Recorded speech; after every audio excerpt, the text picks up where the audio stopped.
In 3.5 months, Maine will choose the next governor. 3 men want the job. One has it now and wants to keep it. The other 2 want to kick him out and take over. We spend lots of time talking about the hot issues of the race, but we also wanted to get a better view of the candidates as people. For the next 3 nights, NewsCenter's Don Kerrigan looks behind the headlines, trying to find out how the 3 men think and what drives them to want such a difficult job. Don, what have you found out about Elliott Cutler? There's the good question that's hard to get the real answer to. Right. Well, as you just said, we've spent a lot of time over the last 4 years talking with Paul LePage, Mike Michoud, and Elliott Cutler, usually quick sound bites about the hot button issues of the moment. But for this story, we wanted to get an idea about what they believe and why. Now, you can't talk to any of these 3 for more than a minute without them talking about issues. So for this story, we tried something different to start. We asked each of the candidates to take us to a place in Maine that helped to shape their beliefs about government and help to form the political philosophy that guides them today. We start tonight with independent Elliott Cutler. And there's some wonderful trails that go up Sargent and Penobscot Mountains. Elliott Cutler took us to Acadia National Park, a place Cutler says he has visited and hiked every summer for at least 60 years. The great part of the hike, the greatest part of the hike, is coming back along that ridge of Penobscot Mountain, because you're walking into the most spectacular view in the United States of America. Cutler also says he learned some lessons here as a 16-year-old with a summer job for a construction company building the road to Jordan Pond. The statute of limitations has passed, so I can say I was driving a dump truck even though I wasn't licensed to drive a dump truck. And I learned a lot that summer about the value of work. I learned a lot that summer about, at the end of the week, how much you earned for how hard you were working and how much the government took away. And Cutler says spending so much time in Acadia has shaped his belief that Maine can do a lot more with tourism and what he calls the Maine brand, to bring more people to visit and even live here and create more jobs. And we're in a perfect position to double the size of our tourism industry, which is the biggest industry in the state, to double the amount of money people spend, to make sure that people who come to see Acadia also go to the North Woods. And when it comes to those woods, Cutler says people in the Katahdin area should take an example from Acadia and rethink their opposition to a North Woods National Park. He says Maine can have a prosperous future, but people and government need to get together, make plans, and then make them work, something he says hasn't been happening for a long time. And we're just stumbling along, and that's why for 11 straight years we've had a declining economy. Cutler started his career working in government for Maine Senator Ed Muskie and then for President Jimmy Carter as Deputy Director of the Office of Management and Budget. After that, he worked more than 30 years as a lawyer, mostly in Washington. Cutler is now an independent. He was a Democrat for years, but says he quit the Maine party because of spending decisions by former Governor John Baldacci. I am a fiscal conservative. I am a social moderate. I am a social progressive, I suppose. And most Maine people are like that. And when it comes to government, Cutler says he thinks state government spends too much money on programs that need to be reformed and includes welfare on that list. But he also says it spends too little on things like schools and roads and bridges. But you've got to be really disciplined about putting government to work, making certain that it doesn't impact people's lives more than it needs to, making sure that it gets funded in fair and efficient ways, and that it does what we need to do, because otherwise those things won't get done. Cutler has spent the last few months rolling out a series of plans on how he would get those things done and make the kinds of changes he thinks are needed. To take this extraordinary place that we live in, where everybody wants to live, and make it a place where people can also make a living. That's the challenge for government. Elliott Cutler did come close to winning the governor's race 4 years ago, and that's why he's been on the campaign trail again this time. hoping voters now will finally give him the chance to show them the way. In Bar Harbor, Don Kerrigan. Now, Republicans, of course, often criticize Cutler by saying he's just another Democrat. Cutler says he has some major differences with Maine Democrats, although he has supported a number of their key issues in the legislature over the last several years. Tomorrow night, Democrat Mike Mishu. All right, very good, Don. Thank you so much. I'd ask you where Michaud took you because I'm curious to know, I am but I'm curious. not going to steal your thunder. All So right. we'll wait till tomorrow night. I think you can guess. Yeah, we got a I pretty might good be able idea. to guess. Thank you, Don. Thanks. That's got to be tough for you to see. It is extremely tough because it was just generation after generation went to work in a mill. Mike Mishu took us to East Millinocket, a place that's been the center of Mishu's world since he was 18, the year he graduated high school and went to work at Great Northern Paper.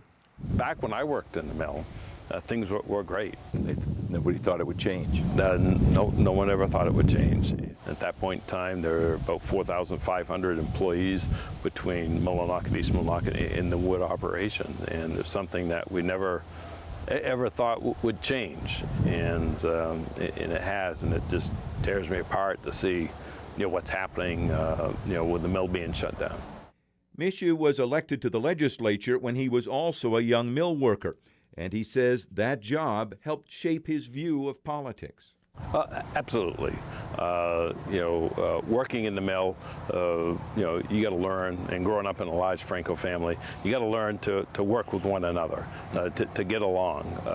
If one paper machine was having a tough time, be able to go over there and help, your fellow workers out in that regard.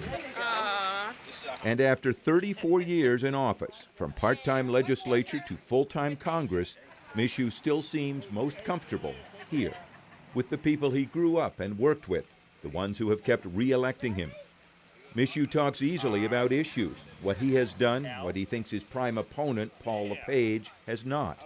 But finally, near the mill that's closed and stores that are closed, we talk about government, and he talks about business. One of the things that does concern business as it relates to the regulatory process is the instability in that process. If they know what the rules are up front, then they can deal with it. They can make their business plans based upon what the rules are, and hopefully the rules will stay that way. Yeah, I think I've heard Governor LePage say almost the same thing. Yeah. But Governor LePage, what he says and what he does is two different things. A few miles away, on Mishu's woodlot by the river, we talk about government help for people, the kind of help that causes so much debate in Augusta. I think that there's a role there as well when you look at trying to help people, lift themselves up so that they can take care of themselves. Sometimes in the Katahdin region, for instance, we never had to worry about any state or local assistance at all until we've had trouble since '85 on with the mills. He has been a dedicated and loyal Democrat. Mishu says he would reach out to state employees for advice on making government work better, but also says he wouldn't necessarily give his party and its allies everything they want. Do you have some differences with Democrats within the state? Oh, I'm sure I do, but I think by and large we can agree on a lot of different things. And the fact that as governor, I'll do what I've always done is to be able to work out the differences and move forward in a positive way. So you wouldn't be the old phrase everybody uses, a rubber stamp for a Democratic majority in the legislature? Oh, no. One of the things I've always been, my own person. And my values are the values of a lot of Democrats, a lot of independents, and moderate Republicans as well. We don't agree on everything, but on a lot of different things that we, can agree on. Mishu says he has disagreed with the Democratic president on foreign trade deals, and that's because so many issues come back here to the mill. In a state where the rural economy has been in steady decline, where jobs and people have drained to the south, can there be a turnaround? Mishu thinks there can and says government can help. I think state government can play a huge role when you look at. I think when you look at, there are people who are willing to invest in mills. As governor, I definitely will be very active in getting around, not only here in the U.S. but around the world. He's now hoping voters will give him the chance to do it. In East Millinocket, Don Kerrigan, News Center.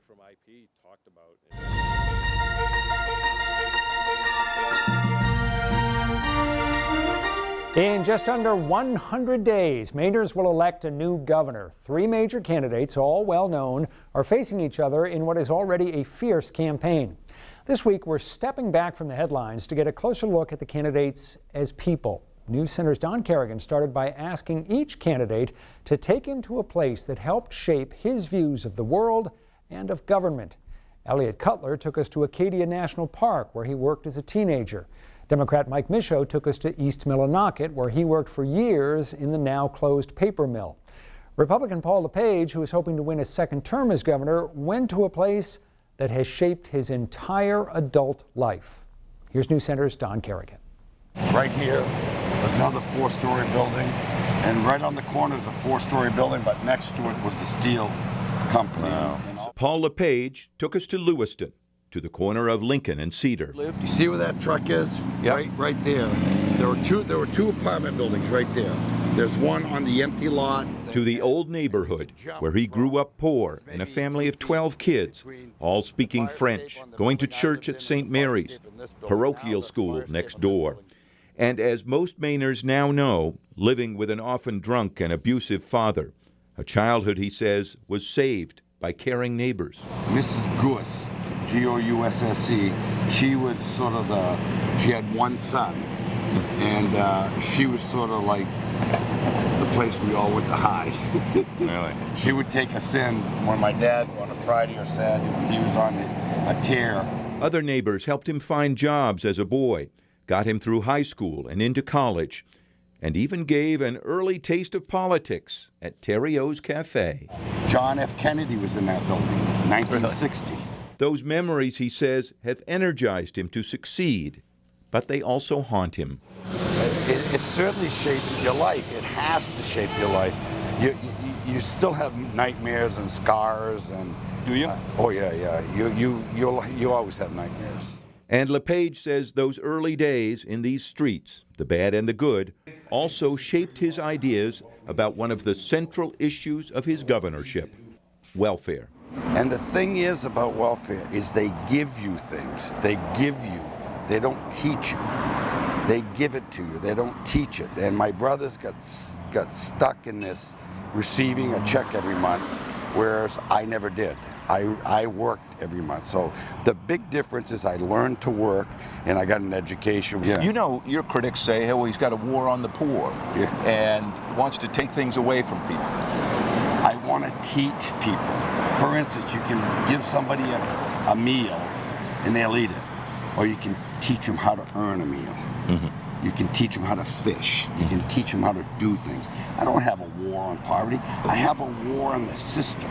After fighting his way up and then a career in business management, Paul LePage became a staunch Republican who says he believes government needs to be kept at a distance. I really think less government is good government because I think the ingenuity, the creativity, the innovation of people will rise to the top if we don't overly regulate it, if we don't put our thumbs on them. And that I really believe that. Now, do I believe we need oversight? Absolutely. That philosophy has put LePage in the bullseye of countless fights with Democrats. Add his tough talk and seeming unwillingness to compromise, and it's been a rough couple of years. But sitting in this parking lot in the old neighborhood, LePage claims his my way or the highway reputation isn't deserved. I've heard from people in both parties say, you know, he comes in, pounds the table, says this is how it's going to be, and doesn't want to negotiate stuff. That's not true. Negotiating I'm a tough negotiator, no question, but I stay on topic. You have to stay on topic. You can't say, I'll do that if you do this. He says Democratic leaders have been the obstacle, not him. They walk in, they sit down, they say no, they get up and walk out. They say exactly the same thing about you. They say we walk in, he pounds the table, says no, and that's it. They've said exactly the same thing that you just said about them. That's the impression I get of both of them. And despite all the usual campaign issues, welfare, jobs, education, the central issue in this campaign is really Paul LePage himself, a point he understands very well. The ideology in Maine, there's been 40 years of one-party rule. And I'm not the one-party rule. I'm not a member of that party. So there's no question it's got to be about me. It has to be about me. And here on the old streets, where he learned to be tough, Paul LePage admits he's upset some people as governor. I will plead guilty to challenging the status quo, but I will not plead guilty for trying to hurt Mainers, because I love Maine and I love its people. He's hoping those people will give him another 4 years. In Lewiston, Don Carrigan, News Center. If you would like to watch that profile again or see the others you may have missed on Mike Michaud and Elliot Cutler, all three are on our websites, and we're going to be airing them again this Sunday on The Morning Report.